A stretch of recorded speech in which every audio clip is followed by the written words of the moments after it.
అభ్యర్థి అల్వారో డెల్గాడో central right national party అభ్యర్థికి 45.9% ఓట్లు లభించాయి. యామండు ఓర్సీ మార్చి 1, 2025న ప్రమాణ స్వీకారం చేయనున్నారు. ఉరుగ్వే ప్రస్తుత రాజధాని Montevideo. Uruguay currency Uruguay peso.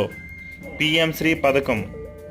ప్రధానమంత్రి స్కూల్స్ ఫర్ రైజింగ్ ఇండియా పథకం 2022లో కేంద్ర ప్రభుత్వం ప్రారంభించింది. ఈ పథకం కాలపరిధి 2022-23 నుంచి 2026-27 మధ్య అమలు చేయనున్నారు. ఈ పథకం నేషనల్ ఎడ్యుకేషన్ పాలసీ 2020 అమలును ప్రదర్శించడానికి మరియు ఇప్పటికే ఉన్న పాఠశాలను మెరుగుపరచడానికి ఉద్దేశించబడినది. ఇది కేంద్ర ప్రాయోజిత పథకం. ఈ పథకానికి కేంద్ర రాష్ట్ర ప్రభుత్వాలు మరియు శాసనసభలో ఉన్న యూటీల మధ్య నిధుల విధానం 60:40%, జమ్మూ కాశ్మీర్ మినహాయించి.